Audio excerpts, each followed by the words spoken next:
Bienvenue dans Spécial Investigation, l'émission qui contre-enquête notre monde. Aujourd'hui, le trafic de cannabis. Une saisie record de plus de 7 tonnes a été réalisée il y a un mois à Paris. 7 tonnes en provenance du Maroc, principal fournisseur de l'Europe. 80% du shit consommé en France vient du Royaume et en particulier d'une région montagneuse du Nord, le Rif. Cette filière est bien connue, mais elle n'a jamais été filmée. Plusieurs reporters sont venus nous proposer le sujet ces dernières années, mais ils ont tous renoncé, trop difficile, trop dangereux. Alors ce que vous allez voir est une véritable prouesse journalistique. Jérôme Pierrat a réussi à tourner dans le Rif avec des paysans, avec des dealers. Il a aussi infiltré un réseau de trafiquants et il a même traversé la Méditerranée avec des passeurs qui se sont fait repérer par les polices marocaines et espagnoles. Cette enquête est un document sans précédent sur le trafic de shit entre le Maroc et l'Europe. C'est aussi une expérience télévisuelle de haute intensité. Accrochez-vous, au Royaume du shit, c'est signé Jérôme Pierrat et produit par Magnéto pour Spécial Investigation.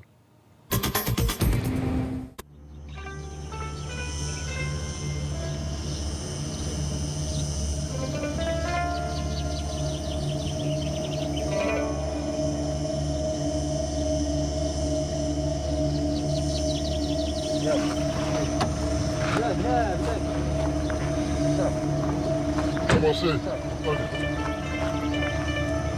Aquí la planta se mueve, ¿no ves?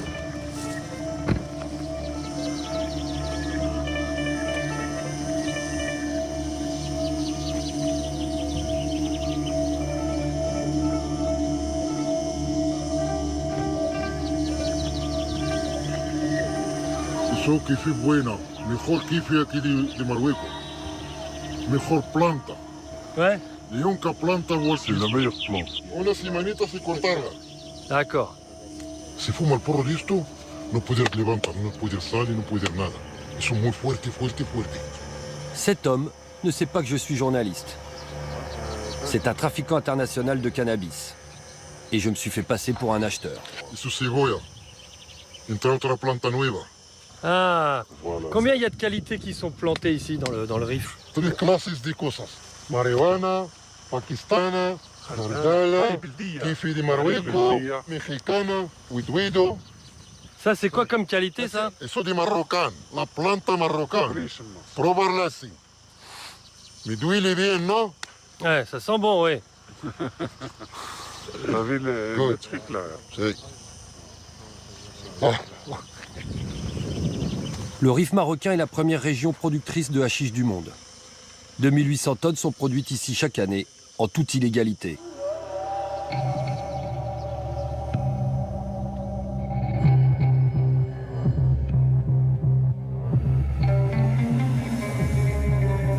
En France, 300 tonnes de shit sont fumées par an. 80% viennent du Maroc.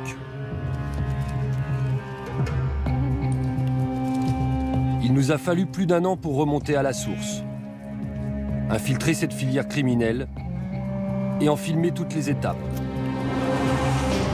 La récolte dans les champs illégaux, la fabrication des plaquettes de hashish dans les ateliers clandestins et le plus dangereux, la traversée d'une cargaison de drogue entre le Maroc et l'Espagne. Un périple jamais filmé à ce jour. C'est pas ça. No problème. Non, non, nickel. Non, j'envoie une police récemment pour dire. Ah.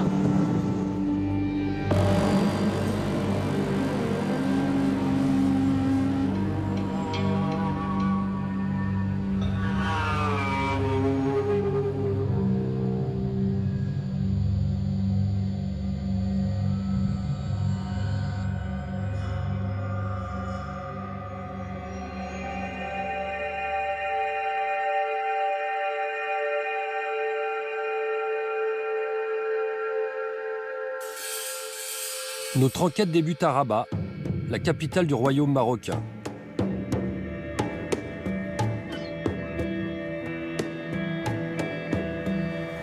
Nous filmons clandestinement.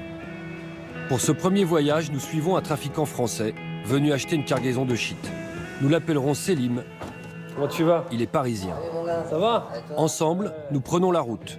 Direction Chefchaouen, dans le Rif, une région montagneuse du nord du pays.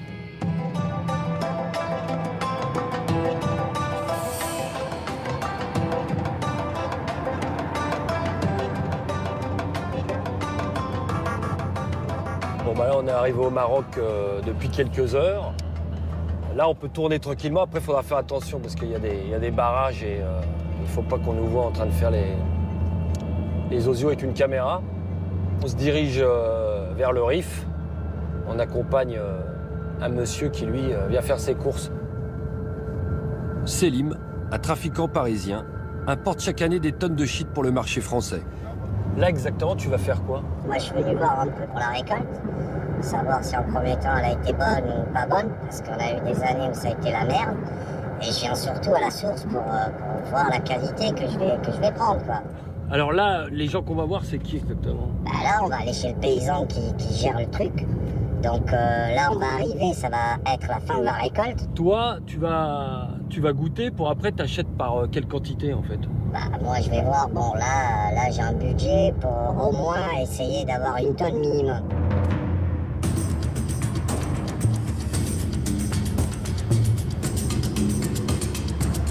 Après 5 heures de route, nous approchons du but.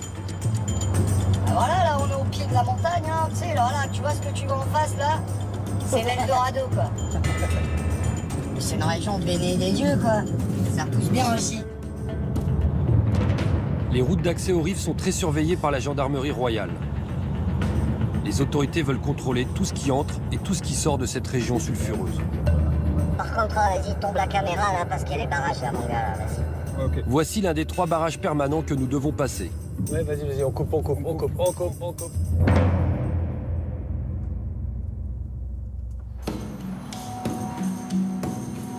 Une fois le barrage franchi, nous arrivons à Chefchaouen, la capitale du Rif. Ici, notre trafiquant parisien a rendez-vous avec un intermédiaire marocain. Il a promis de nous emmener chez un fermier. Mais comme leur activité est illégale, aucun ne veut nous parler, pour l'instant. C'est quoi le programme maintenant? On attend que la nuit tombe parce que les mecs ils flippent, quoi. Bon, bah voilà, de tout le monde, hein, de la police, du gouvernement, des gens. On joue quand même notre peau, hein, faut pas déconner. Hein. Bah, on prend des risques pour nous, on prend des risques pour vous, on prend des risques pour tout le monde, là. Et le paysan, moi, comment je fais? Ah, tu vois, s'il y a une arrestation, s'il y a les flics, s'il y a une descente, bah moi je perds tout, quoi. Et puis lui aussi, ouais. Et puis lui aussi, bon. Ok. On y va? On se bat? C'est parti. Allez.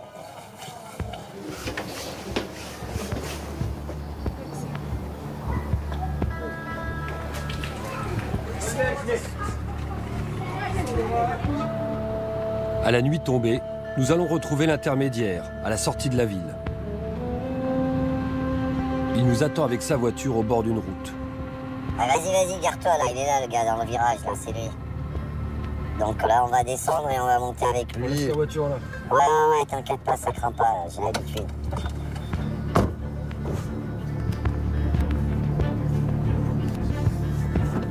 Alors, salam alaikum, Rouillard. Ah ben voilà, putain, on t'a pendu là toute la journée, mon gars. Ah ben voilà. Bon. L'homme va nous emmener dans une ferme. Lui seul connaît l'endroit. Après quelques kilomètres de piste, nous devons continuer à pied. Il ne faut pas alerter le voisinage et plus question de filmer. Allez, on arrête ça, cette caméra, s'il te plaît, là, c'est pas normal ici. Non, il faut tout arrêter, je te l'ai dit. Vas-y, arrête-nous ça, mon gars, on y va, là. Là maintenant? Ouais, coupe de suite, là, on est sur la piste, là. Là, on est sur la piste, ça craint, les gars.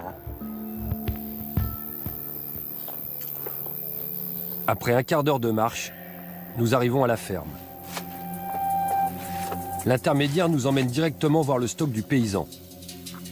Voici le fruit de la dernière récolte de cannabis.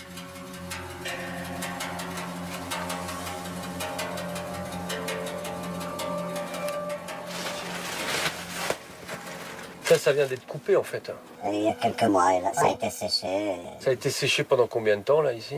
Pendant un peu plus de 2 mois, chaque jour, sorti au frais le matin avant le début du soleil, et après on le rentre, on s'en occupe pour avoir de la bonne qualité.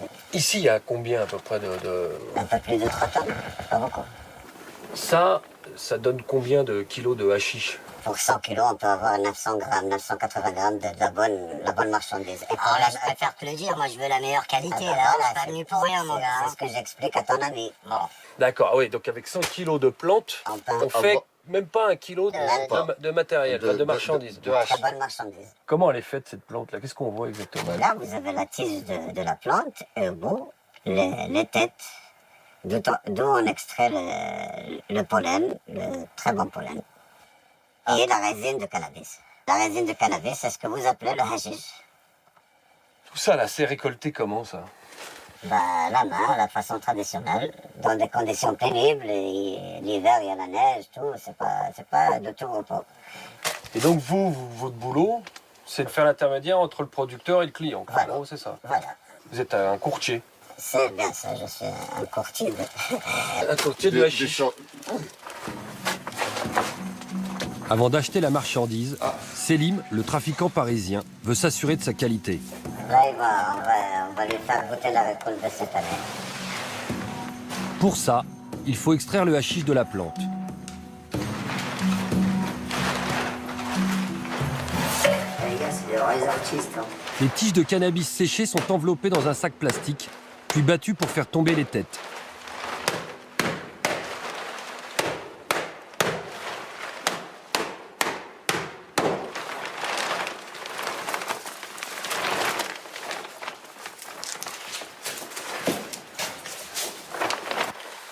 Ensuite, ces têtes sont récupérées pour être passées au tamis. Elles sont chargées de pollen, qu'on appelle aussi résine.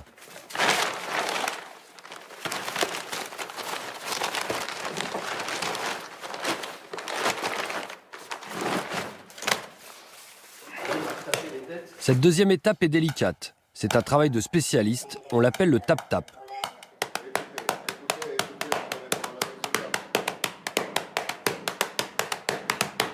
Peu à peu, le pollen passe au travers du tamis.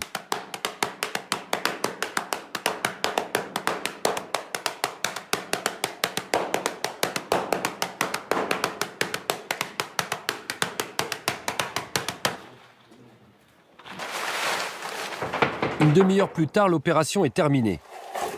Cette poudre, c'est de la résine de cannabis.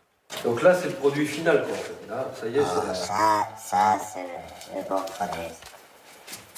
Pour avoir de cette qualité-là, il ne faut pas trop taper. Il faut aller avec douceur. C'est juste une musique, vous avez entendu. c'est la première couche, en fait, de pollen qui tombe, voilà. Ça sent fort. Moi, je vais en faire un, je vais goûter, les gars. Vu le mode de fabrication, là, on appelle ça la Spoutnik, là, on est sur de la qualité très super. Là, ils appellent ça le Spoutnik ici, là. Ils appellent ça la Spoutnik, quoi. Le super bon. C'est dire qu'il te met sur orbite, quoi. Donc, ça a l'air d'être un bon millésime, celui-là. Hein. Je vous laisse ensemble. Bon, on va avoir le verdict du goûteur. Je vais tirer demain, je vais tirer 7 de suite.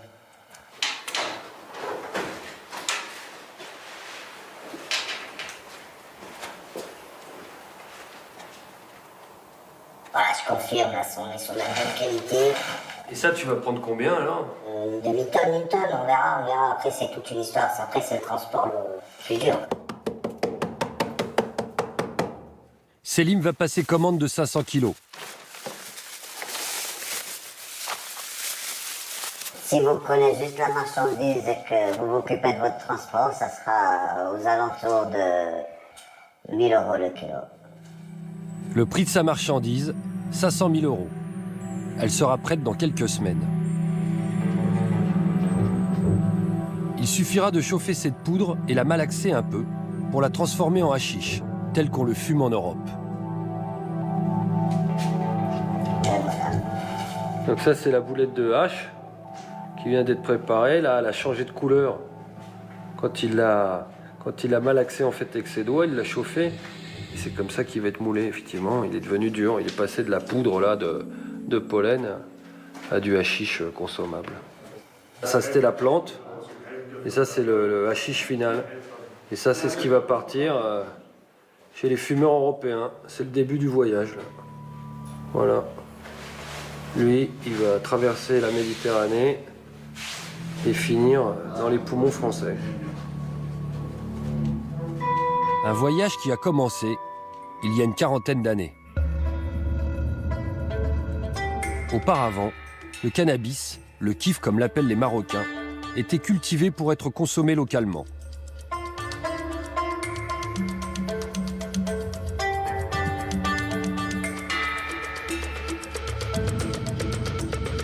Mais dans les années 70, tout change. Avec l'arrivée des hippies, le commerce explose et s'internationalise. Non, tu veux de la chiche, non? Tu veux de marijuana? Dans cette région très pauvre, la transformation du cannabis en hashish devient une source de revenus inespérée pour les paysans. Le Rif se transforme en capitale de la fumette pour les routards du monde entier. Ces droits-là sont américains, ce sont les seuls qui nous est autorisé à les filmer. Grands amateurs de souvenirs de voyage, ils rapporteront du marché de Ketama assez de pipes et sans doute assez de produits interdits pour initier leurs amis et connaissances à la nouvelle mode. C'est ainsi que se propage le mal. Je crois qu'ici, il y a au moins plus de 10 tonnes de kiff cultivées à l'année. Donc il doit bien y avoir d'autres choses que les hippies qui viennent l'acheter. Depuis, le Maroc est devenu le premier producteur mondial de hashish. 2800 tonnes de shit sortiraient chaque année des montagnes du Rif. À quelques kilomètres de Chefchaouen, nous entendons le tap-tap caractéristique de l'extraction. Dans cette vallée, le bruit résonne jour et nuit.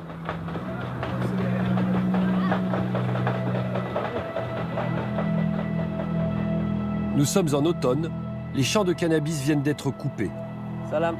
Nous reviendrons au printemps pour la nouvelle récolte.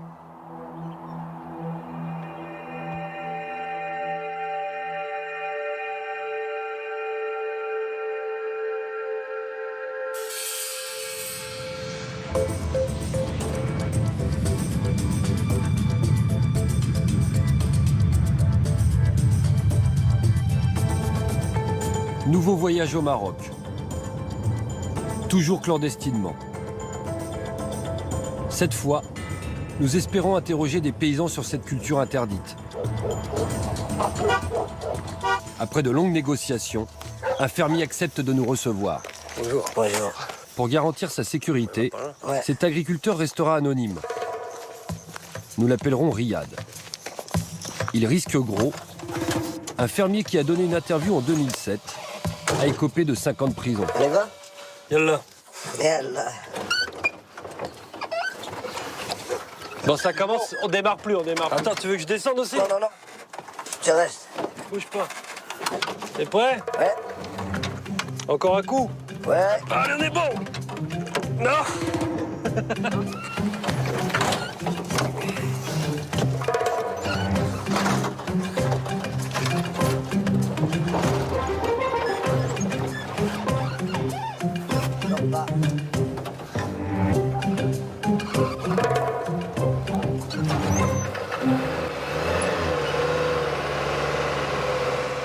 C'est bon!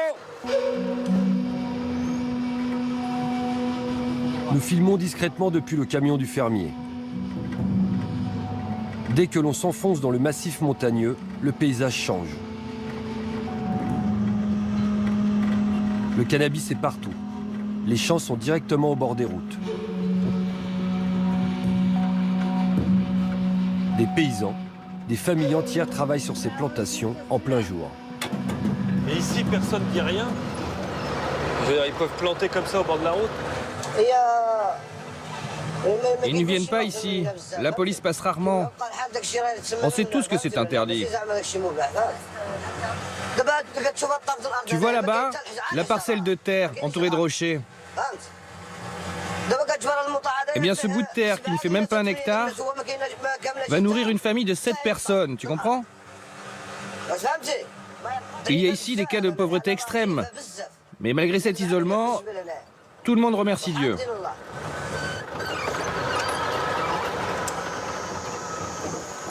Salut les gars!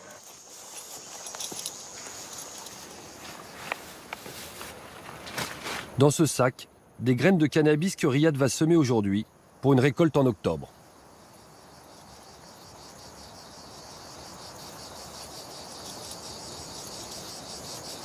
Nous allons maintenant découvrir ses plantations. Il a 4 champs dans une petite vallée. C'est un bon place ici. Ouais, c'est bien. Ouais. Ça a l'air beau, hein? Tu passes doucement. Sur ces terres, le fermier emploie une dizaine d'ouvriers agricoles. Ça va? Ça va. On essaie de fermer le tuyau et de l'ouvrir d'un coup, pour que la pression revienne. La clé d'une bonne récolte, c'est l'eau. À cause du climat, le cannabis doit être arrosé en permanence.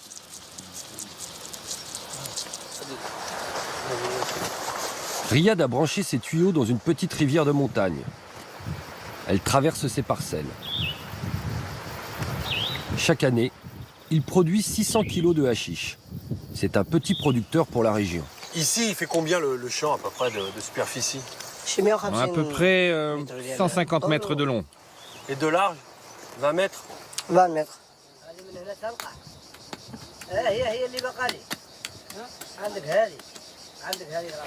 Coupe-lui la tête à celle-là. Oui, celle-là. Il faut la tailler. C'est la mauvaise herbe qui l'empêche de pousser. C'est nous, les médecins de cette plante. Et eux, ils travaillent ça depuis tout petit? Depuis notre enfance, on est là-dedans. Où veux-tu qu'on travaille? Est-ce qu'il y a des usines ici? Des entreprises? La seule richesse dans ce putain de pays, c'est le kiff. C'est ça le Maroc. Et s'il n'y avait pas le cannabis, on serait foutus.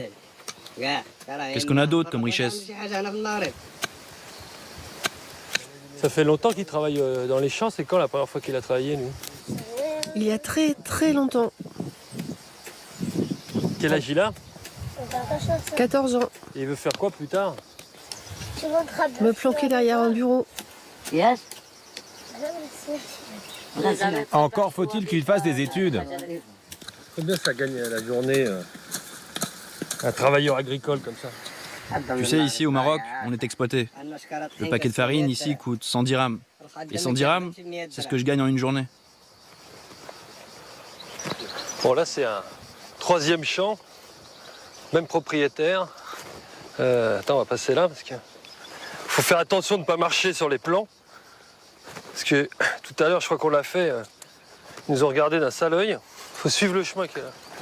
Ce jour-là, la menace pour le fermier, ce ne sont pas les gendarmes. Avance, avance. Viens. Il a dû voir un singe. Ils sont où ces singes? Tu vois le singe là? Ah oui, j'en ai vu un là. Ah ouais. Ah, il y en a pas mal. Les singes, ils mangent les plantations? Ouais. Ouais. Et comment vous faites alors pour les écarter d'ici? Et tu veux garde ici. Tu ne sortes pas. Hey!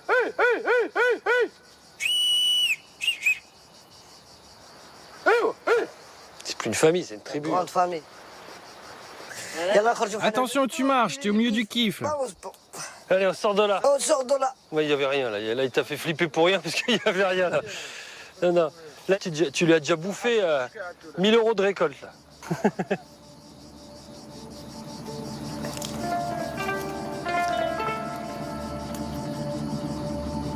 Toute la journée, Riyad fume la pipe traditionnelle marocaine. C'est un sepsi de kiff. Du kiff mélangé à du tabac.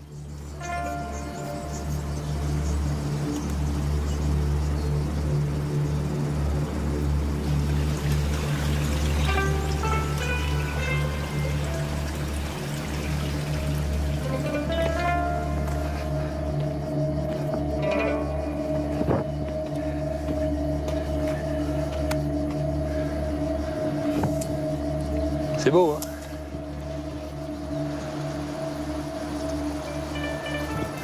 Bon, bah là, c'est son domaine. Là, on a vu le premier champ, là, à 250 mètres de long, qui est en bas.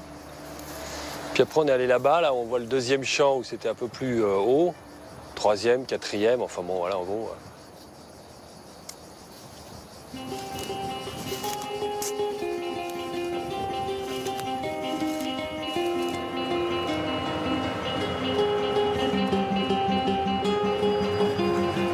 Toi, tu conduis avec les mains, moi avec les pieds.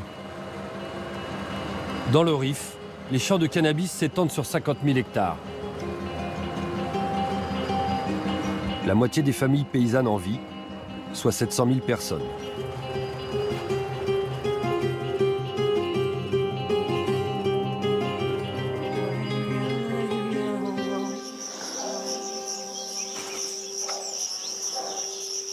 Le lendemain matin, Riyad et sa femme nous accueillent pour le petit déjeuner.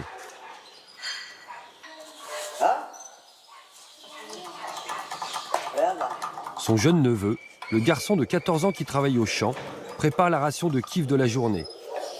Le mélange de cannabis et de tabac, fumé traditionnellement dans le coin.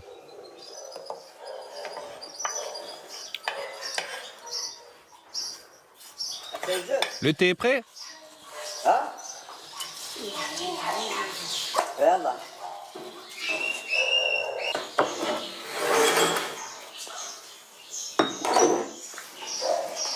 Moi, je voulais savoir ce qu'on risque quand on est agriculteur ici dans le Rif. Parce que des champs, on en voit un peu partout, là, au bord des routes. Donc on n'a pas l'impression vraiment que ça soit très caché ou très interdit. Oui, le cannabis, on le voit. Mais les autorités ne savent pas à qui il appartient. Car le nom du propriétaire n'est pas enregistré. Mais s'il t'attrape, alors t'es cuit.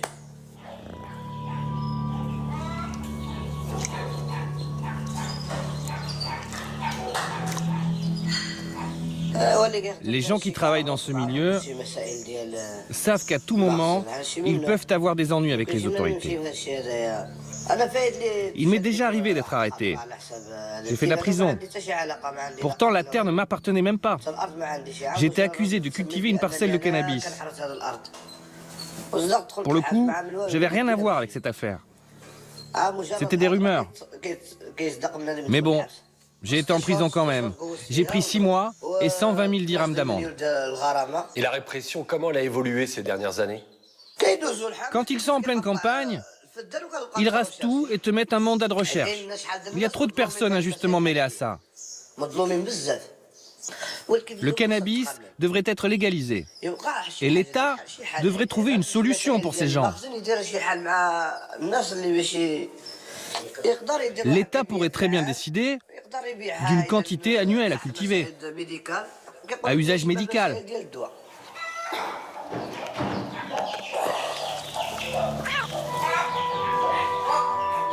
Je râle.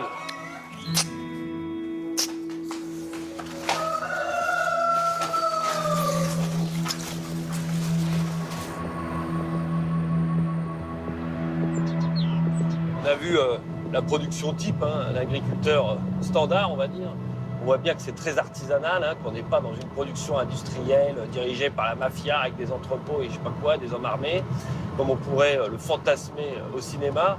Non, non, on est dans une agriculture, alors certes illégale, mais qui reste de l'agriculture faite par des vrais paysans. On voit bien que le train de vie, il n'est pas faramineux, c'est pas eux qui font les grosses plus-values. Maintenant, on va commencer à rentrer dans ce qu'est le trafic, dans toute cette chaîne. Et là, c'est là que le produit va commencer à prendre une plus-value, évidemment, déjà en sortant de la région, et encore plus quand il va traverser pour se retrouver en Europe. La première destination du shit marocain, c'est l'Espagne, de l'autre côté de la Méditerranée. Marbella, sur la Costa del Sol. La station la plus claquante du pays. Villa luxueuse, yacht et voitures de sport. Une station balnéaire devenue le QG des gros trafiquants de drogue depuis les années 80. Là, on a rendez-vous avec René Nivois. Alors, c'est un gros voyou lyonnais, fiché au grand banditisme. Ça, c'est surtout un des pionniers du trafic de hache entre l'Espagne et la France. Donc, il va nous parler un peu de son histoire à ce trafic. Salut René. Comment ça va? Ouais, bien, et toi? Bien. Bon. On va... Ah ouais, d'accord. René Nivois est une légende. Il a 65 ans. Il s'est installé en Espagne il y a 30 ans.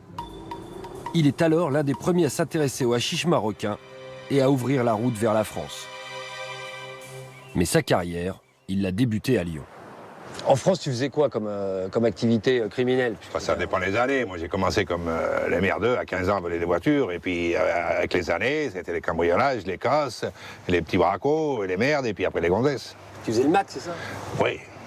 Est-ce que toi, tu étais en prison jeune?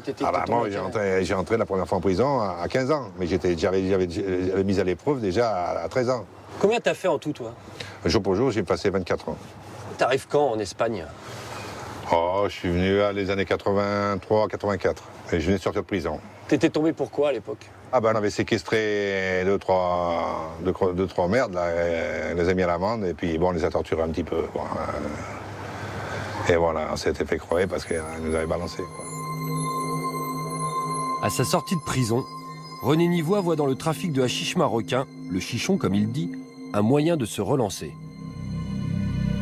C'est quoi, c'est un voyou français qui vous propose ça à l'époque? Ben, c'est un Corse. Ça se passe comment? Eh ben, il nous livre du chichon, je crois que c'était dans un tupperware. À l'époque, vous le remontiez quoi? Vous le mettiez dans le coffre de la voiture et le puis, tupperware comme ça, et une voiture devant, et ça passait tout. Ah oui, avec une voiture ouvreuse, c'est-à-dire Ouais, déjà oui, une oui. technique d'une voiture qui roule Oui. devant, et puis qui vous prévient en cas de barrage policier. Oui, à l'époque, il n'y avait pas trop de barrage pour la CAM. Et on est passé. Avec ce qu'on avait, c'était bien. On avait commencé petit. On ne veut pas dire qu'on a commencé à vendre une tonne. Mais bon, on faisait des 50 kilos, des 30 kilos, tu vois. C'était vraiment le début. On ne savait même pas ce que c'était, nous. Et puis, bon, je me suis aperçu que ça me plaisait l'Espagne. Il n'y avait pas le problème policier comme on avait en France. Et ça, c'était la raison principale? C'était la raison principale. On faisait un peu comme on voulait. Hein. D'accord. Ah oui, c'est pour ça que beaucoup de voyous français, le milieu français, ils venaient s'installer en Espagne à l'époque. Surtout que les peines en Espagne, pour trafic de stupes, elles étaient beaucoup plus douces. C'est beaucoup plus doux, et actuellement toujours pareil. Hein. C'est toujours été plus doux en Espagne qu'en France. En 1985, René Nivois est arrêté. Il est soupçonné d'avoir commandité l'assassinat d'un rival. Après 8 ans de prison, il retourne s'installer en Espagne. Cette fois, il veut développer son business de hashish. Et il a un nouveau fournisseur, un Marocain. Parle-moi un peu de ce Marocain là qui te livrait. C'est un mec qu'on m'a présenté par l'intermédiaire d'un ami à un ami, et on a bien sympathisé, et il nous a proposé de voir si ça nous intéressait de ramener du chichon sur la France. Et bon, et puis après, ça dépend si tu lui plais au mec ou pas, s'il a confiance et tout. Et moi, il me livrait à la maison. Hein. Enfin, il y avait un garage, il mettait dedans, il me mettait 200-300 kilos. Et on payait quand on revenait. Et j'ai travaillé qu'avec lui. C'était mon fournisseur officiel. Ah oui, donc là, ça fait 25 ans que tu le connais. On n'a jamais eu un seul problème. À l'époque, le Marocain fait traverser le shit sur des barques de pêcheurs, des pateras, que personne ne remarque dans le détroit de Gibraltar. Lui, le Marocain, il faisait traverser donc, par pateras, il faisait décharger dans les... Dans le coin, là. Sur des petites plages de la région, ouais. Ben, nous, on n'y allait pas. Hein. Et lui, nous l'amenait à la maison, on ne voulait pas savoir. Une fois la drogue arrivée sur la côte espagnole, le second défi est de l'acheminer par la route. Jusqu'en France, ni vu ni connu. Comment ça se passait? C'était préparé où? Au départ, ça commençait, on a fait des caches sur des Clio. Tu mettais 50 kilos, c'était des Clio aménagés et tout. C'est-à-dire, il y avait des caches dedans? Dans les pare-chocs, il y avait des caches. C'était préparé par des potes à Lyon. Et par la suite, on a fait des voitures beaucoup plus grosses. Enfin, des caches beaucoup plus grosses. On pouvait mettre des 150, 200, 300 kilos. On en avait 3-4. Hein. Et tous les semaines, ça montait. Bon, on devait faire, je sais pas, 700, 800 kilos par mois. Voilà. Après, on avait fait faire le toit d'un camion. Et là, on chargeait 500, 600 kilos. Vous vendiez ça à qui, à Lyon, alors, à l'époque? Bon, j'avais pas confiance à beaucoup de gens, donc je suis tombé de potes lyonnais, hein, qui connaissaient tout le monde, tous les quartiers. Et c'est eux qui passaient tout. Eux, ils vendaient ça déjà quoi, aux cités à l'époque? Dans toutes les cités. Oui, vous étiez les fournisseurs des cités lyonnaises. Oui, on a bien travaillé. On vivait comme des petits rois, quoi, voilà. On faisait la fête tous les soirs. Et on se voyait de partout. Et là, c'est là qu'on se rencontrait avec les autres voyous. On buvait des coups ensemble, on était d'Outet, de Marseille, de Paris, machin. Et puis voilà, et on se rencontrait 2 jours après dans un autre. C'est les mêmes. Attends, tu dis dans un autre, c'était quoi? Des bordels. Et on faisait d'abord les beaux restaurants, et puis après, on a commandé en voyou, on allait se faire écraser dans les clubs, quoi. Vous allez quoi, t'as dit? Se faire écraser, on disait. À l'époque, il y en avait beaucoup, des voyous français, là. Oui. C'était quoi, des anciens braqueurs? Il y avait de tout. Ben oui, parce que dans les braquages, il n'y avait plus de sous. Dans les banques, il n'y avait plus rien, les machins et tout. Et on s'est tous remplis avec le chichon. Et qui venait, c'était le supermarché du H, quoi, ici. Exactement.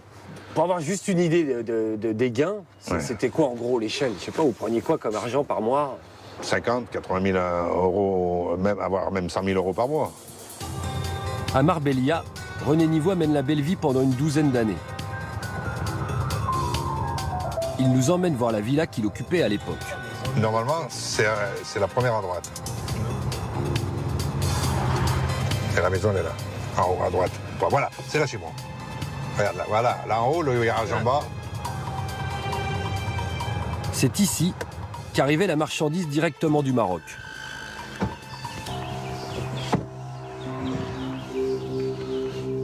Ah, et la maison, elle est là-haut, et là, il y a le garage. Et alors, c'était là que le Marocain venait te livrer aussi. Ouais. Bah, là, il rentrait avec sa voiture, que le garage, il est grand, et puis il déchargeait. Puis il repartait chez lui, avec ses sous. Et ce Marocain, on peut le voir? Eh bien, écoute, je vais l'appeler cet après-midi, hein, et autrement, il faut aller voir demain Tanger. Alors, s'il veut, on y va. Hein. D'accord? S'il est OK, on peut aller le voir. Il n'y a pas de problème. Hein, je vais l'appeler.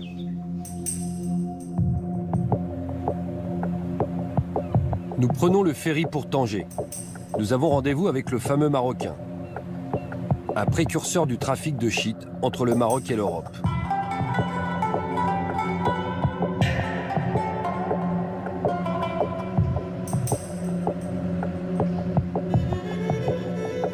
Hola.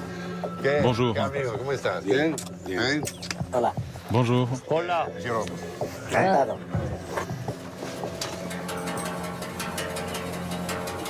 Comme René Nivois, il s'est retiré après plus de 20 ans de trafic. Prudent, il ne veut pas montrer son visage. Vous avez une idée de combien vous avez négocié ensemble avec toutes ces années? Beaucoup. Mais lui, il a gagné beaucoup d'argent, pas moi. Des milliers de kilos. Ouais, des tonnes et des tonnes et des tonnes. Mais on ne les a pas fumés, hein. C'est interdit de fumer. Pour sécuriser leur filière, les deux complices avaient une arme fatale, la corruption.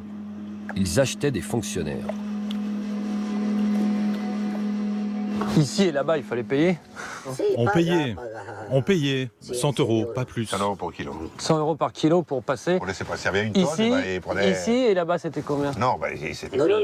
Il n'y avait qu'un endroit qui payait. 100 euros par kilo pour la police espagnole, pas plus. Aujourd'hui, le coût de la corruption serait multiplié par 10, car les moyens de surveillance sur la côte se sont perfectionnés. Viens voir. Il va te faire voir quelque chose.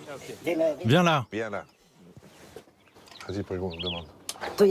Tu vois la montagne là-bas? Tu vois, ça fait comme un ballon. C'est un radar. De là, on voit tout. Même un petit bout de plastique dans la mer, on le voit. Il y a des radars partout, tout le long de la côte. Ah oui, quand est-ce qu'ils les ont mis, ces radars? En 2003, quand ils ont fait le nouveau port ici, le trafic s'est arrêté. Pour traverser, il faut payer ou avoir beaucoup de chance. Aujourd'hui, les bateaux viennent d'Espagne. Du Maroc, il n'y a plus rien qui sort. Ma patera, elle ne peut plus sortir d'ici. Elle est en Espagne. Elle fait le trajet jusqu'ici et repart avec la marchandise. Aujourd'hui, c'est contrôlé partout, en Europe, au Maroc tout autant. Il y a les scanners, les chiens renifleurs, la police secrète. Ça fait beaucoup. Avant, en faisant passer 100 kilos, tu gagnais beaucoup d'argent. Maintenant, avec 1000 kilos, tu gagnes peu. Tu sais pourquoi? Parce que tu dois lâcher beaucoup d'argent. Aujourd'hui, quand tu passes 2000 kilos, tu dois arroser 30 personnes. Chaque jour, tu dois banquer. C'est plus tenable. Aujourd'hui, on travaille de plus en plus en passant par l'Afrique, par la Mauritanie. Ils vont du Maroc au Sahara, du Sahara en Mauritanie. De là, ils prennent le bateau, ensuite ils traversent. De la Mauritanie, du Sénégal, du Mali, de Libye. Le problème, ce n'est pas la marchandise, c'est le trajet. Il y a trop de risques. À plusieurs reprises, nous avons sollicité les autorités marocaines pour une interview sur ce trafic de shit. Elles n'ont jamais répondu à nos demandes.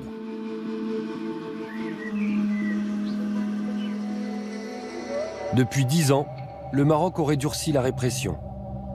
La marine royale patrouille le long des côtes. Les trafiquants qui se font prendre risquent plusieurs années de prison. De l'autre côté de la Méditerranée, l'Espagne saisit chaque année des centaines de tonnes de hashish.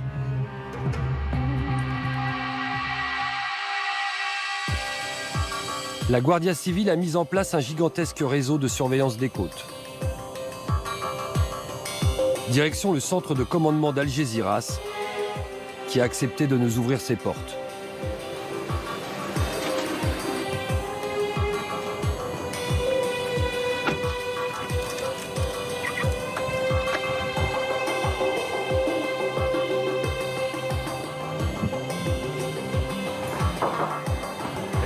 Buenos días. Buenos días. Pase, pase por aquí. Ici, les gendarmes observent en direct le trafic du détroit de Gibraltar. 24 heures sur 24. grâce à des caméras de surveillance placées le long de la côte. Ils suivent aussi le trajet des navires détectés par les radars. La première mission de nos opérateurs est de repérer les embarcations suspectes en observant la route qu'elles empruntent, là où elles accostent, là d'où elles viennent.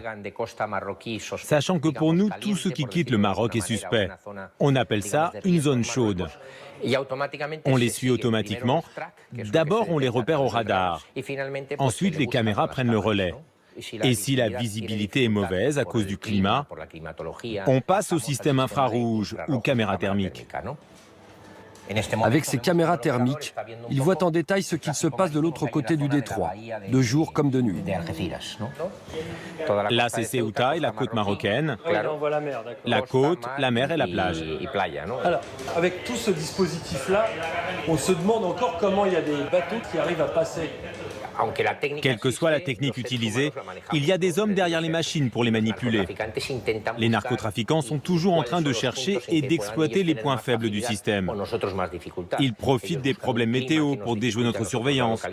Il y a plein de facteurs qui font que nous ne pouvons pas tout contrôler. Vous avez dit deux choses qui m'intéressent. Vous avez dit, d'une part, il y a des humains derrière les machines, et d'autre part, les trafiquants cherchent toujours la faille. Si je prends ces deux éléments-là, qu'en est-il de la corruption? Comment vous dire? Je vais essayer de m'expliquer en douceur. N'oubliez pas qu'il y a énormément de personnes qui luttent contre le trafic de drogue. Et c'est vrai qu'il y en a certaines qui se laissent corrompre par appât du gain. Mais c'est vraiment une minorité. Très peu de gens se laissent tenter par le côté obscur de leur travail.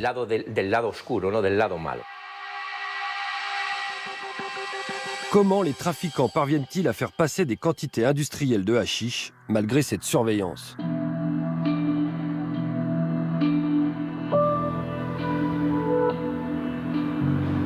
Pour le savoir, je vais tenter de pénétrer le cœur du trafic. Je vais me faire passer pour un client en quête de 25 tonnes de shit.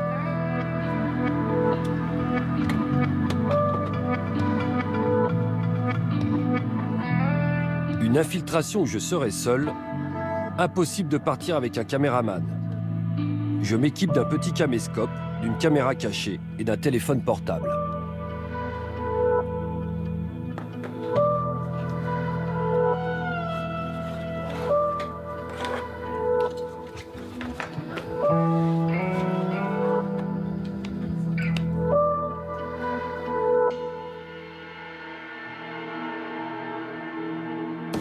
Je retourne dans le Rif, cette fois dans la région de Ketama, le haut lieu de la production de shit au Maroc.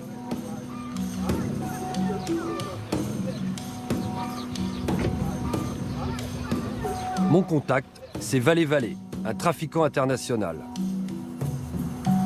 Il peut tout m'organiser, de l'achat du hashish à son transport jusqu'à son débarquement en Espagne. Ah ouais. Mira, buena, ¿eh? El mejor planta, ¿eh? Ouais.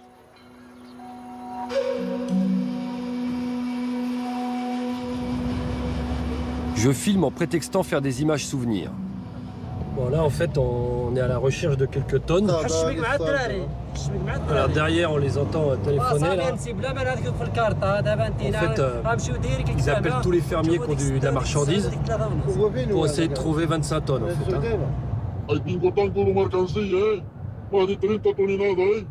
Ils peuvent préparer jusqu'à combien? Ils peuvent préparer 100 tonnes? Ils veulent plus que 100 tonnes, ils vont préparer. Ça dépend de l'argent. Tu as besoin de 400 tonnes et tu prépares 400 tonnes. 400 toneladas se pueden buscar a un mes. Il lui faut un mois pour préparer 400 tonnes? Oui. Porque tengo gente profesional, capitalistas grandes. Il y a beaucoup de gens. 5 o 6 personas se pueden llevar 400 toneladas.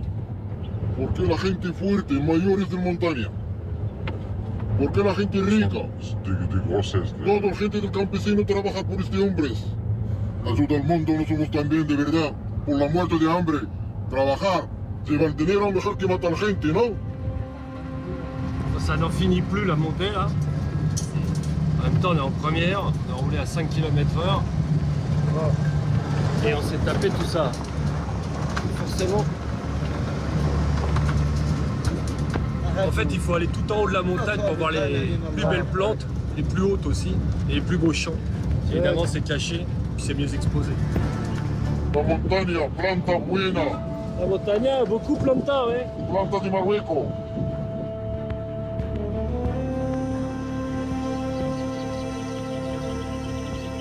La tournée commence pour trouver les 25 tonnes.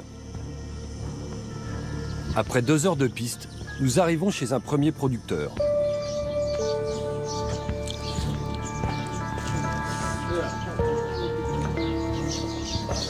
Alors, salam alaikum.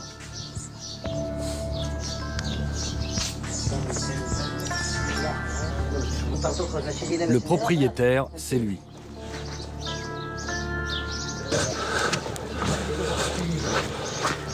Il nous emmène dans son entrepôt, sous sa maison.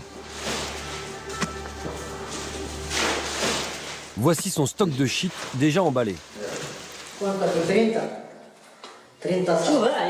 30 kilos dedans. Ah oui, ça c'est ce qu'on appelle la... Oh putain, la valise marocaine, non? Combien il a là? 30, 30, 30 1000 kilos. Ah oui, il a 30 sacs. Il a 30 sacs, 30 valises marocaines comme ça. C'est de la bonne qualité, ça.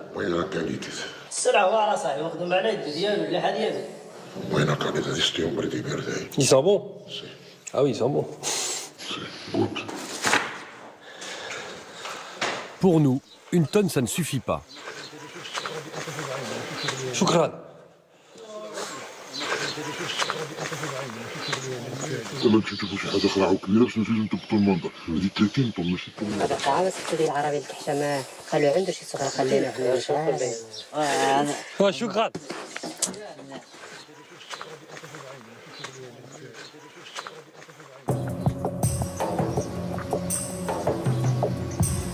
À quelques kilomètres de là, nous arrivons chez un autre grossiste.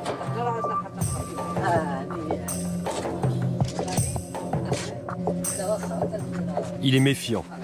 Il repère la caméra cachée sur mon torse. De quoi? Il peut faire, je crois, il se demande. Je ne prends pas de risque. Je me débarrasse de la caméra et la laisse dans la voiture. Mais je réussis quand même à sortir mon téléphone portable. Je filme discrètement l'entrée dans l'entrepôt.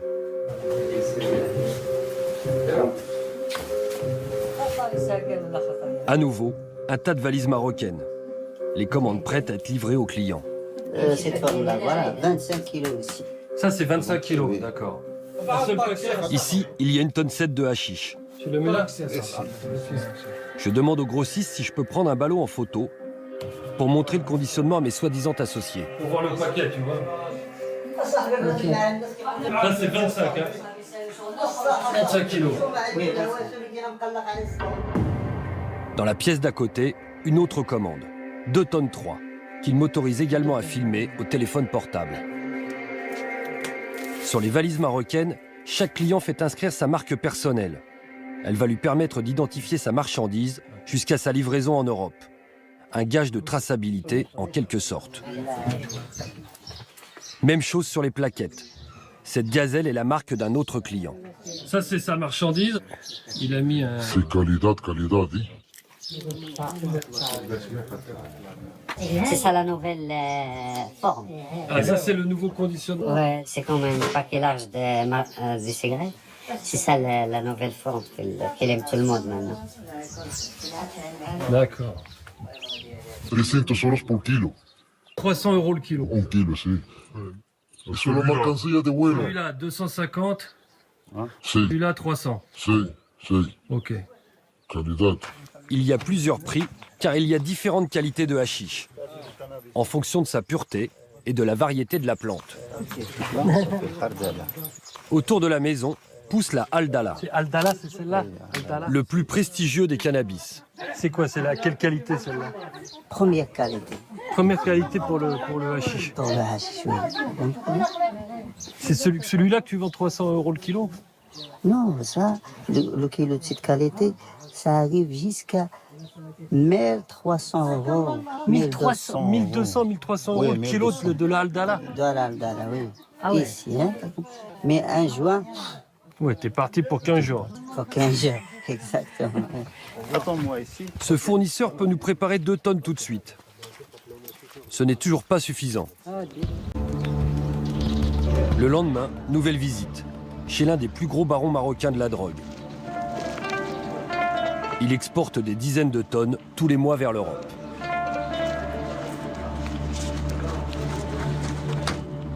Le parrain est absent, c'est son neveu qui nous reçoit.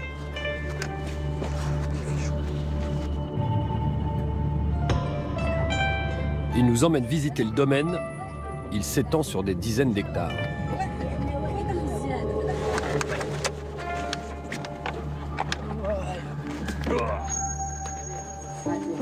Et au milieu des champs, d'énormes villas.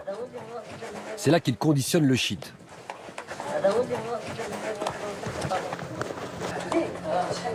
Le neveu nous conduit sous la terrasse, dans l'atelier.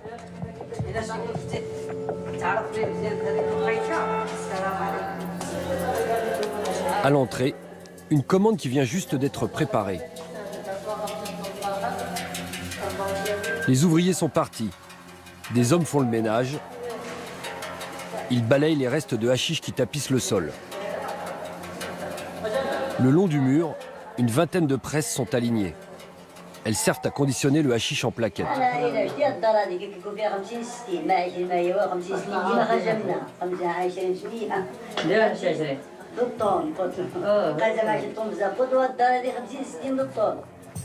En sortant, un champ attire mon attention. Kif de Hollanda. Ceux qui sont super bien alignés là. Ah oui, ça c'est les Hollandais. Les trafiquants les plus innovants font appel à des ingénieurs agronomes hollandais, spécialistes de la culture intensive. Ils ont planté ici de l'amnésia, une variété transgénique surpuissante, habituellement cultivée sous serre. 2 jours plus tard, mes intermédiaires me rappellent. La nuit tombe un peu. On va se rendre dans un atelier, un gros atelier de fabrication, avec un type qui a quelques kilos à faire fabriquer. C'est des kilos test. Il va apporter de la poudre, du pollen.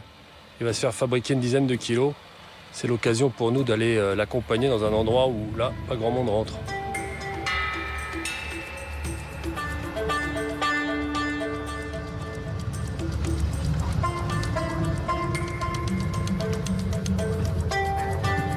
Il est minuit. Après 20 km de piste, nous arrivons dans une véritable usine à shit, d'où sortent des centaines de kilos chaque jour. Un lieu qui n'a jamais été filmé. Ici, le hash est conditionné à la chaîne. La résine, fournie par le fermier, est d'abord tamisée. Ensuite, elle est mise sous sachet plastique. Chacun son rôle. Celui qui remplit le sachet, celui qui le pèse, celui qui tasse la marchandise,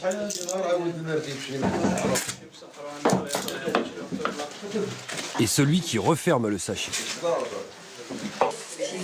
Une douzaine d'hommes va travailler toute la nuit.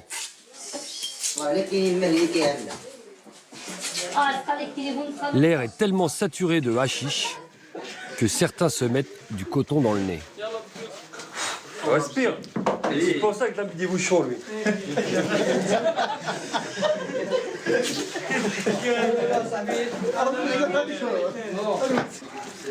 Ça, c'est des paquets de 100 grammes qui vont faire des plaquettes après. Là, c'était l'atelier sachet de 100 grammes. Et on va passer à l'atelier plaquette. Bon, ah oui. Ça, c'est un dîner que Drake a 600 kilos. Il peut travailler 600 kilos par jour. De 600 jusqu'à 700. À combien d'ouvriers? 12. 12 personnes. Lui, il est couvert de hashish. Hashish. Il est couvert de hashish. Montre, on va voir. Ah oui, t'en as partout. Toi aussi. Khalas. Bon, la baisse, regarde. Salut, bon appétit. Dans les toilettes, les murs sont carrément noirs de shit. انا طوبي كيف كاين بس ما عقلتش عليا دائما كيف ما ندير شي بلاكه ولا شي هذه كيعيط لك هذا الخرق كتلاقى كان ça c'est tout ah ouais tout ça c'est du hashish ça ça c'est gratte ça tu peux fumer hein tu grattes tu peux fumer en grattant le mur t'es content la baisse هما اللي كل مركزيه زوينه Haldala ça c'est hein c'est Haldala 1h du matin. L'heure de la prière et du changement d'équipe.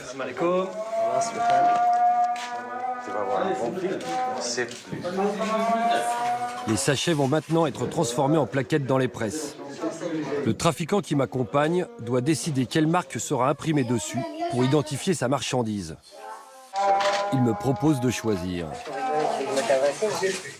Et tu crois ou alors tu sais je pensais à un truc aussi et Immédiatement, il fabrique l'insigne avec du carton et du scotch. Il se retrouvera sur les plaquettes. Personne ne se doute que je suis en train de filmer pour Canal+. Le clin d'œil passe inaperçu.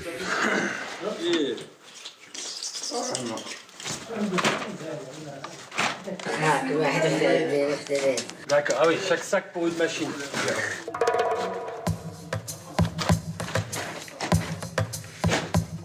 Oula, les matériels. Le sachet est tassé.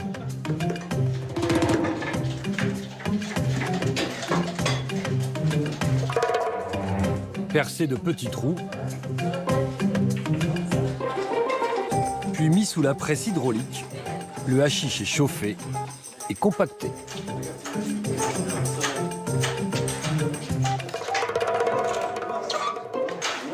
Au bout de 30 secondes, la plaquette de shit est démoulée.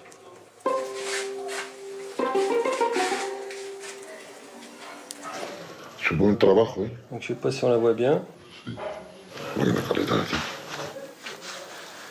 Tiens.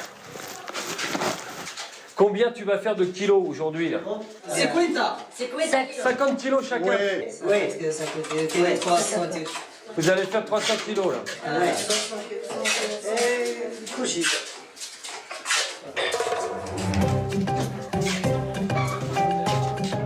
Les plaquettes sont scotchées les unes aux autres. D'abord par bloc de 500 grammes,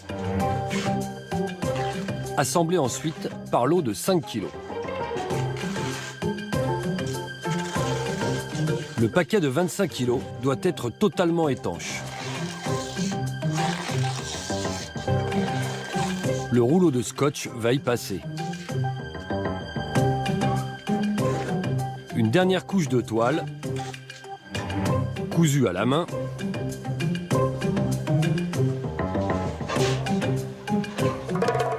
Une poignée. Et la valise marocaine est prête.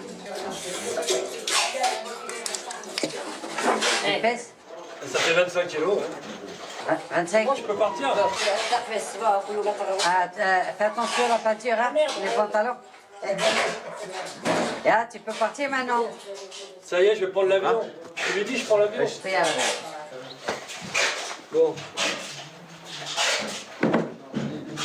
Bossez bien, hein, les mecs. C'est bon. Allez, ciao. Bon. 7 h du matin, nous sortons de l'atelier. Il fait jour. Ah oui. Je découvre ce qu'il y a autour de la maison. Ah oui. Vous savez comment elle est? Ah oui, d'accord. Ah ouais. Eh.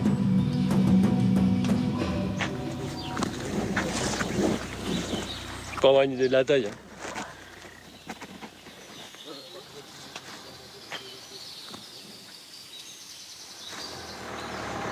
On vient de terminer, on vient de sortir, on est arrivé de nuit. Alors on n'avait pas vu qu'on était cerné de champs de cannabis, mais à perte de vue.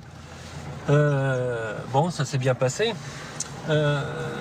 Là, c'était vraiment un bon truc parce que personne ne peut venir dans ce genre d'atelier si c'est pas pour faire fabriquer sa propre marchandise. Donc là, c'est quasiment impossible à voir normalement. Effectivement, là, on voit le terrain. Il y en a, il y en a, il y en a. C'est assez hallucinant, ça va jusqu'en haut.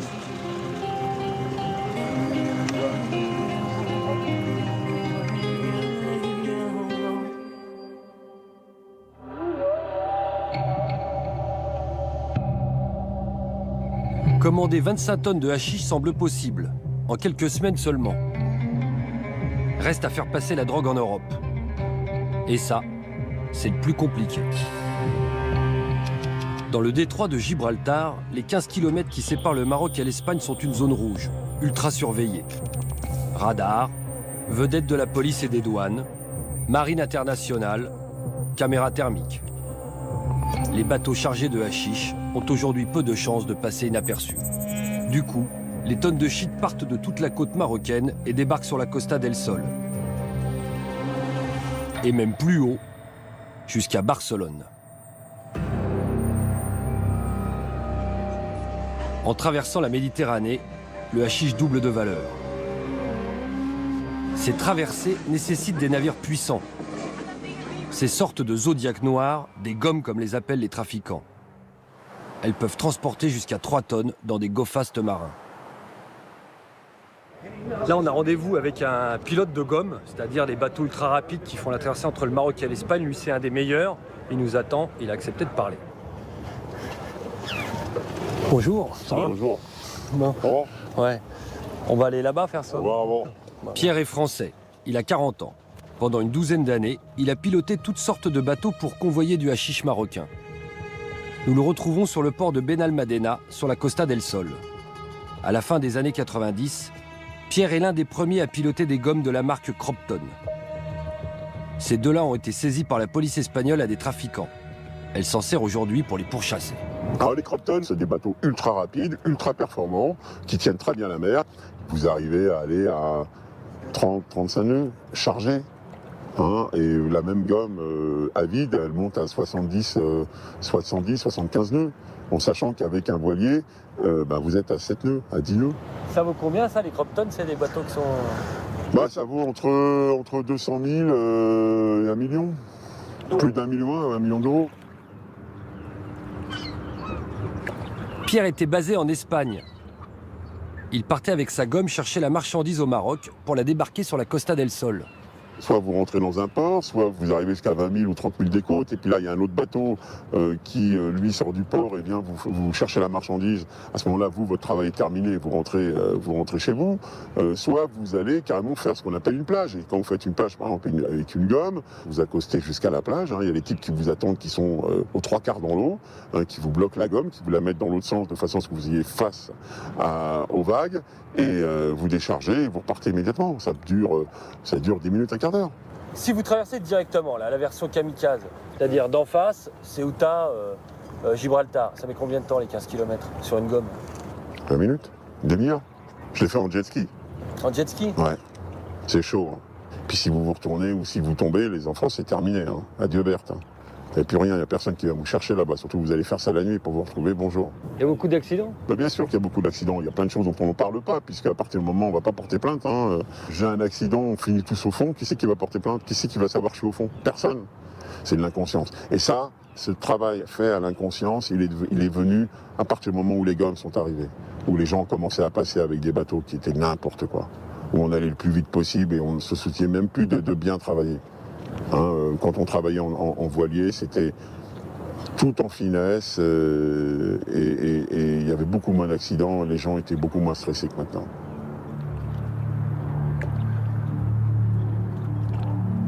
Il y a toujours des problèmes dans les traversées, j'en ai fait quelques-unes, hein. Soit la mer est démontée, soit vous avez un problème de moteur, soit vous avez un problème avec l'équipage, soit vous avez un problème avec la Guardia Civile ou la douane, soit vous avez un problème avec la réception, enfin il y a toujours quelque chose. C'est quoi les qualités justement du bon pilote?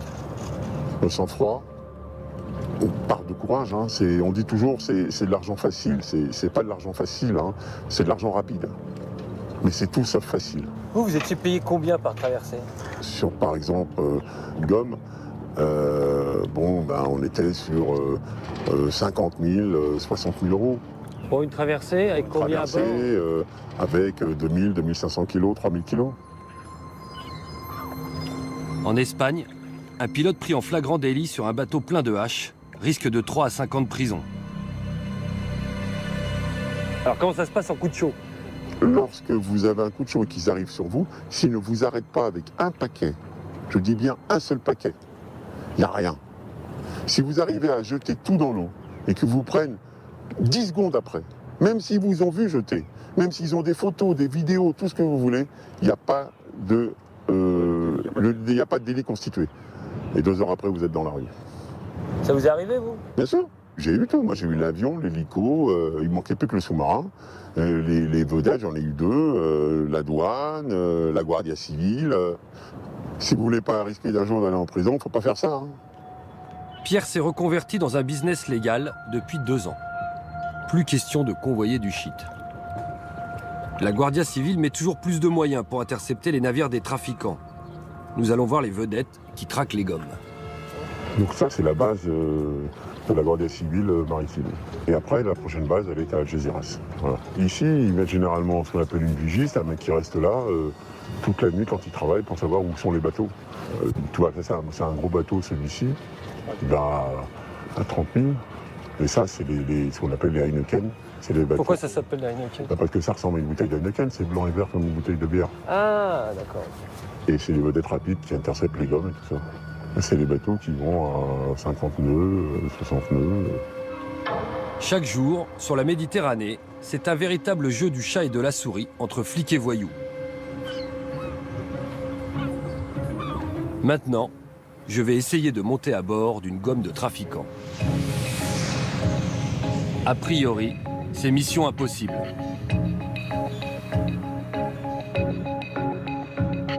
Après 6 mois de galère, des trafiquants acceptent enfin de me faire traverser.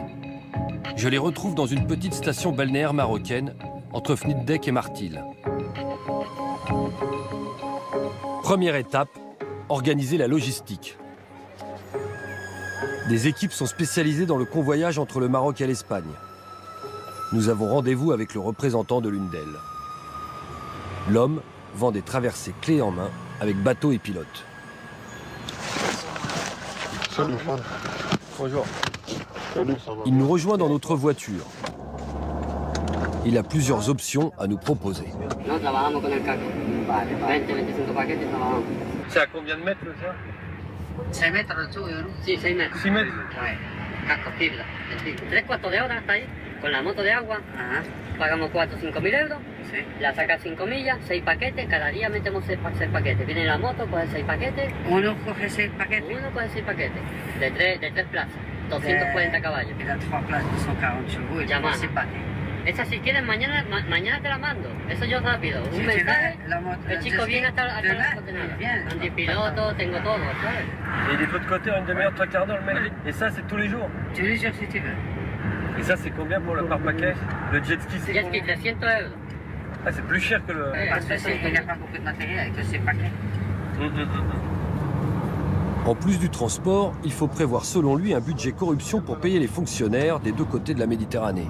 C'est-à-dire la marine?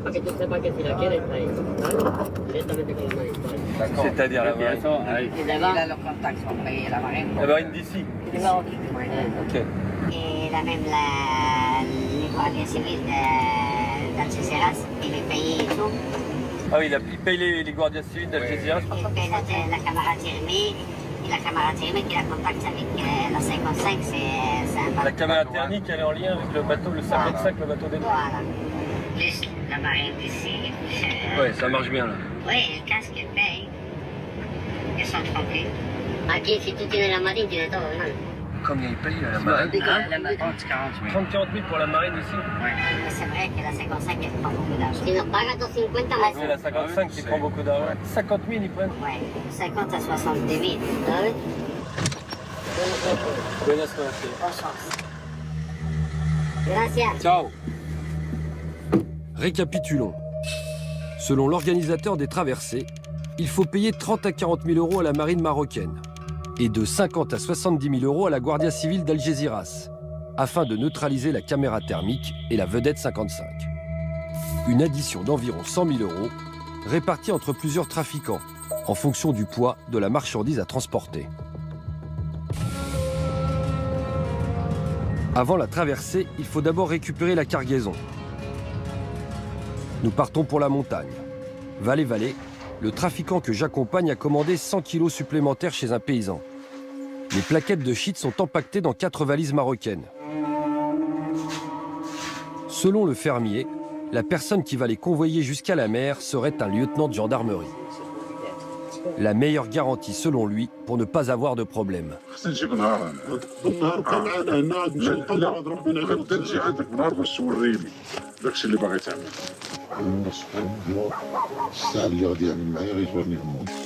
Pour transporter ces 100 kilos de shit, le lieutenant de gendarmerie serait payé 1 300 €.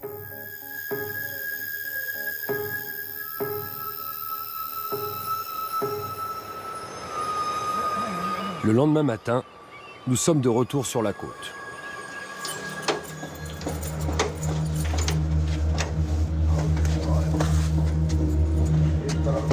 Alors là, en fait, on est chez le trafiquant, on est venu attendre la marchandise qu'il a fait préparer, qui descend de la montagne en camionnette, qui passe les barrages et qui va venir livrer ici en attendant l'embarquement pour l'Espagne.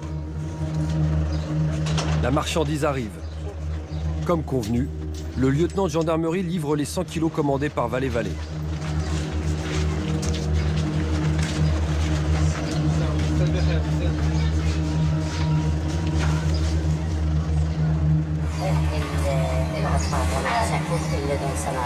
Ah oui, ils descendent de la marchandise de plusieurs personnes et ils répartissent à tous les clients pour la tournée des popotes. D'accord.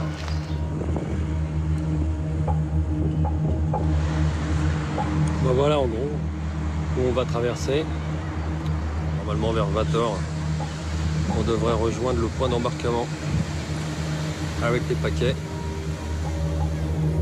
La douane marocaine patrouille. Nous attendons dans un appartement anonyme du bord de mer, avec vue directe sur la plage. Le trafiquant, Valle-Valle, m'explique à sa façon comment va se passer notre traversée. El apartado era así, el otro así, y nos somos saliendo así. Ninguno escucha ni aquí, porque la fuerza de Dios. Aquí patrulla, aquí una gomita. Ninguno escucha ni aquí, no mira. Porque la cosita de Dios es más grande que todo el mundo. Se puede salvar todo bien, salgar todo bien. Porque la gente... Bon, il est en pleine forme. Donc, bon, il fume 40 joints par jour de trucs de première division, là. Alors, qu'est-ce que j'embarque? Là, il me faut un kawaii, des fringues de rechange, une caméra discrète, hein, évidemment. Donc, j'ai une caméra cachée que je ne vais pas vous montrer, évidemment. On ne sait jamais si un jour vous êtes en face. Une petite pochette étanche avec des sous, le passeport, parce qu'il faut bien que je rentre après, même si je sors clandestinement du Maroc. Un petit porte-bonheur confié par quelqu'un de très proche. Téléphono. Et puis ça, c'est le gilet de sauvetage.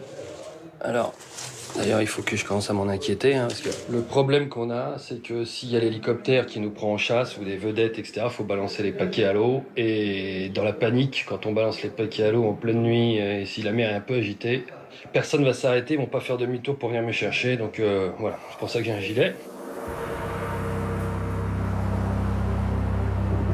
À 3h du matin, coup de fil de l'organisateur.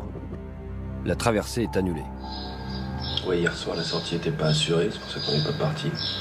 Alors, la sortie, c'est la sortie du Maroc. En gros, il vaut mieux qu'elle soit payée et autorisée, on va dire, par des fonctionnaires corrompus.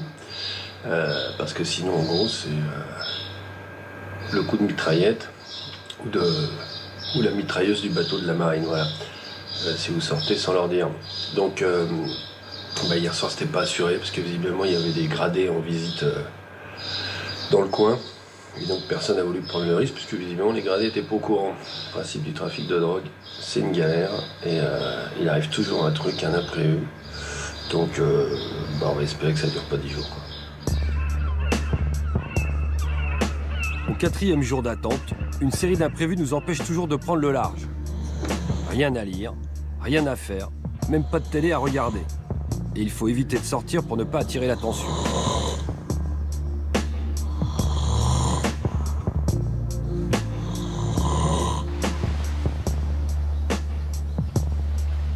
Après 8 jours, toujours rien.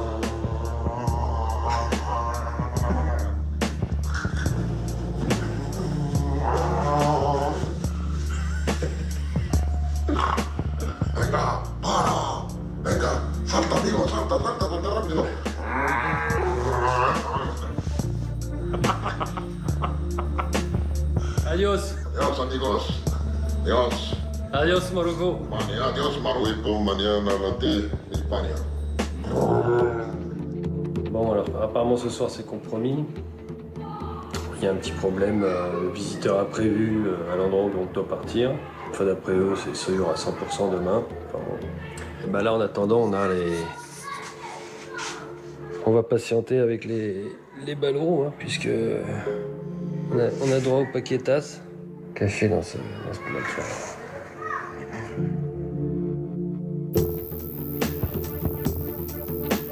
Le 15e jour, enfin une bonne nouvelle.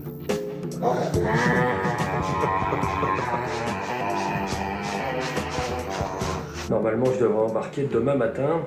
Là, il est 21h. À 4h du matin, ils doivent venir me chercher.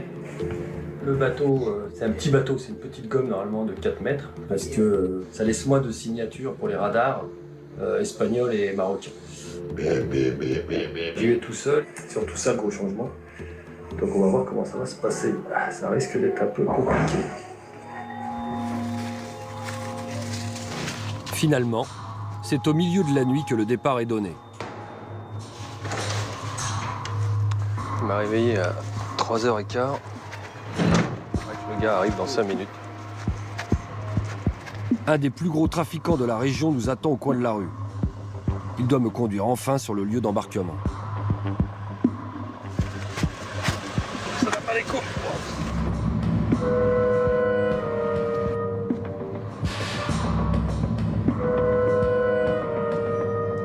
Quelques heures plus tard, après avoir changé 2 fois de voiture, il me dépose sur le bord d'une route. Il est 8h du matin. It's okay, bueno? Si, bueno, bueno. 100%? Hey, bueno.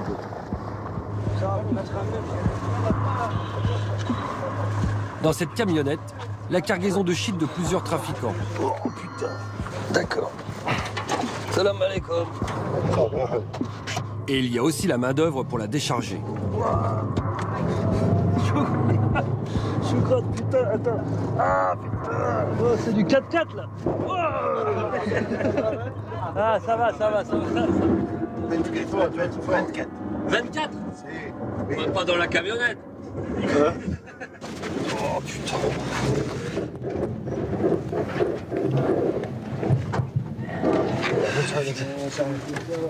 Nous arrivons sur la plage.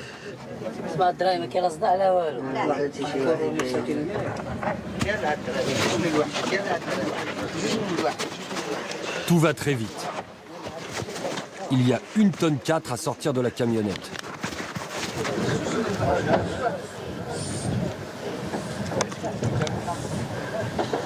Les 47 valises marocaines doivent être transportées en 1 minute jusqu'au bateau.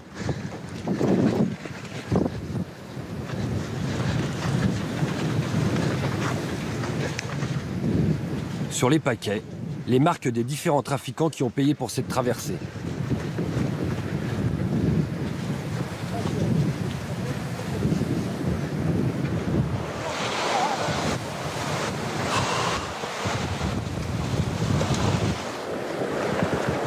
Incroyable. Le chargement se passe en plein jour dans cette station balnéaire, devant les résidences de tourisme et des vacanciers en train de se faire bronzer. Là, c'est la lune, il y a des gens sur la plage.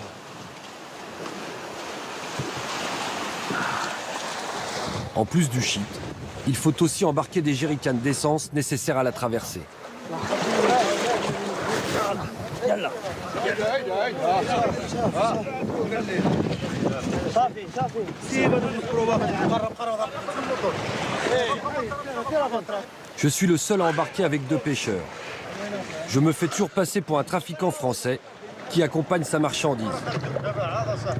En réalité, c'est celle de Valais-Valais.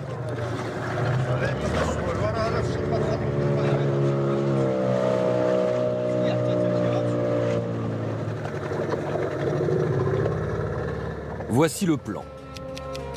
Notre patera va rester à 300 mètres des côtes marocaines. Une gomme en provenance d'Espagne doit venir récupérer la marchandise rapidement pour la convoyer vers l'Europe. 2h30 de mer jusqu'à la station balnéaire de Soto Grande. Je sors mon portable en douce pour faire quelques images. Le pêcheur est au téléphone avec l'organisateur de la traversée.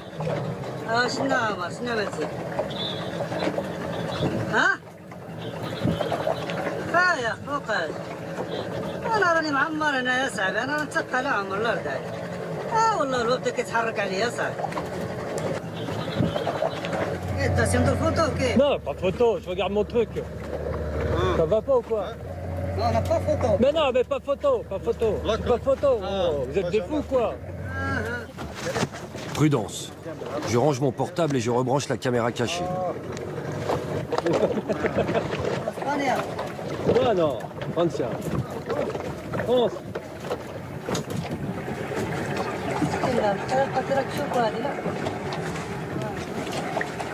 Au bout d'une demi-heure, une autre barque arrive. Nous sommes trop chargés.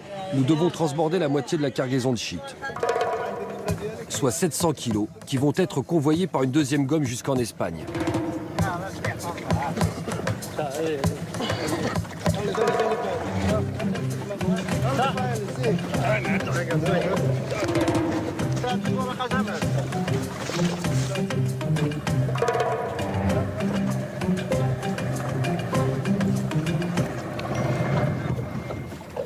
Une heure plus tard, toujours pas de gomme en vue.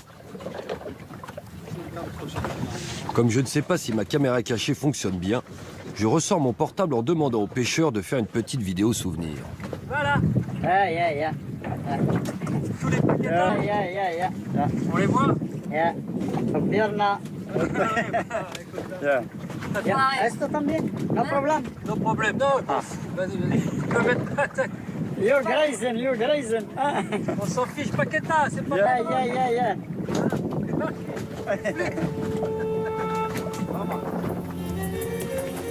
Une heure se passe, puis 2. Toujours rien. Les pêcheurs s'inquiètent. Selon eux, la marine marocaine a été payée pour nous laisser tranquilles toute la matinée. Mais il est bientôt midi.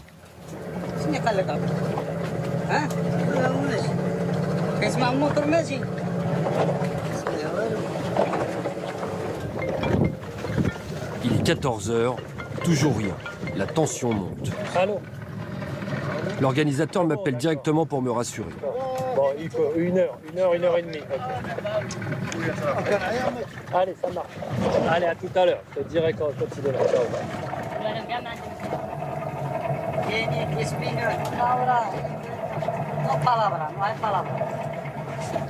Qu'est-ce que tu veux que je te dise? Hein? Moi, je suis comme vous, les gars. Le problème, c'est que la gomme qui doit nous rejoindre est en panne. Moteur cassé. Alors l'organisateur nous envoie une petite gomme de remplacement. Il est 16h, il nous faut quitter la zone au plus vite. Transbordement des 17 valises marocaines, nous avons 8 heures de retard.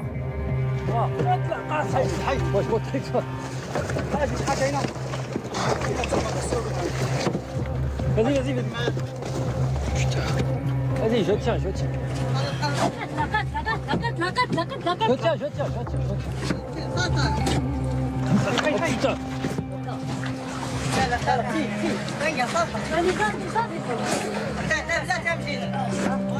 Putain.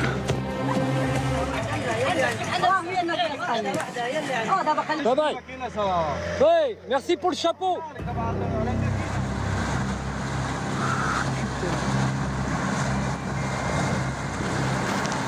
Toi, tu fais ça depuis longtemps? Yes. 14 ans. Tu as commencé à 14 ans à piloter. Et bien, c'est parti. Enfin, nous mettons le cap sur l'Espagne.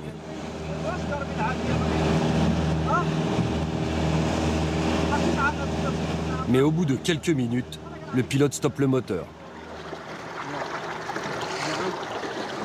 Quel problème? Non, je ne sais pas m'en servir. Comme ce pilote a été engagé à la dernière minute, il n'a pas pris son GPS. Il ne sait pas se servir de celui qu'on lui a donné. Ah.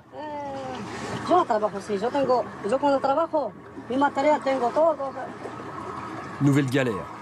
Nous devons attendre à jet ski qui doit nous apporter le bon GPS. Quand soudain... C'est pas ça! Hélicoptère! Wow! Le pilote jette tous les paquets de hashish à l'eau. Il y en a pour 2 millions d'euros. Il met plein gaz, je tourne la tête et je vois que nous sommes pris en chasse par la marine marocaine. À la mi-journée, il y a sans doute eu un changement d'équipe et visiblement, ceux-là n'ont pas été payés.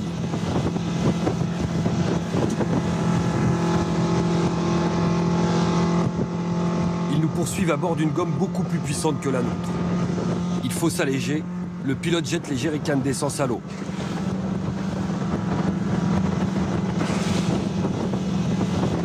Si les Marocains nous rattrapent, c'est la prison directe. Seule solution pour nous en sortir, trouver refuge dans l'enclave espagnole de Ceuta, à 15 km, là où la gendarmerie marocaine n'a pas le droit d'entrer et où la loi est plus clémente. Après quelques minutes, nous arrivons dans les eaux territoriales espagnoles. Nous passons au ras d'une vedette de la Guardia Civile venue nous intercepter. À son tour, elle nous prend en chasse. Mais cette fois, nous sommes les plus rapides. Ah. Non problème. Non, non, nickel. Ah, non, non, moi c'est bon.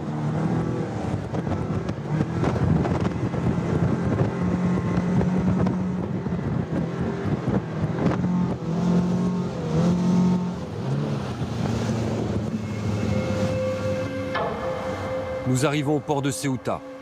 Le pilote téléphone à l'organisateur pour l'informer que les 700 kilos de shit sont perdus.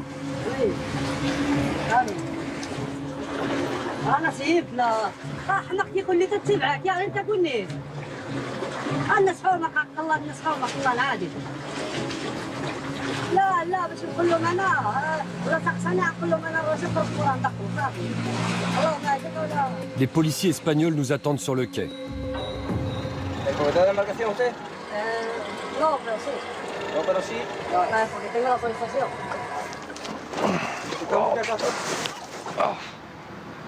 Bon, bah, ça c'était notre bateau. Voilà. Où est-ce que tu travailles? Moi? Oui. À la presse. Ah? Pourquoi tu n'es passé pour les frontières? Voilà, mais moi j'étais au Maroc. Et pourquoi tu n'es passé pour les frontières? Pourquoi? Je faisais un tour de bateau, il m'a ramené ici. Je ne comprends pas. Ben, moi non plus. Asseyez ici, s'il vous plaît. Ok. Après 1 heure d'audition, le pilote écopera d'une simple amende pour délit de fuite. Sorry. Je suis vraiment sorry. J'étais au Maroc.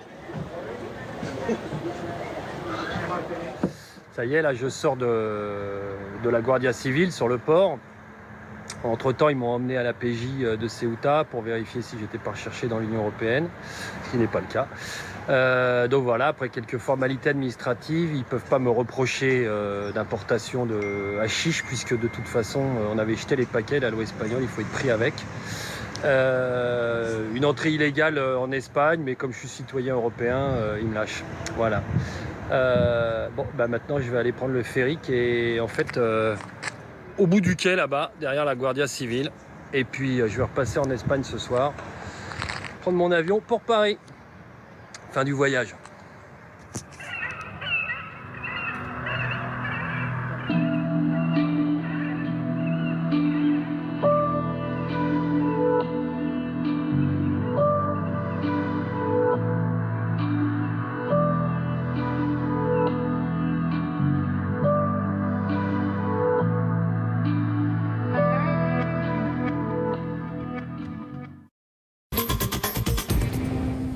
C'est la fin de ce numéro. Merci beaucoup de nous avoir suivis. Retrouvez-nous sur Facebook, sur la page spéciale investigation. La semaine prochaine, nous enquêterons sur les enfants entraînés malgré eux dans le chaos de l'actualité. Nous irons à la rencontre de migrants de plus en plus jeunes qui traversent l'Afrique pour rallier l'Europe.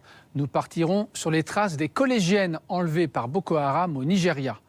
Alors à la semaine prochaine. D'ici là, continuez de décrypter l'info sur Canal. Salut!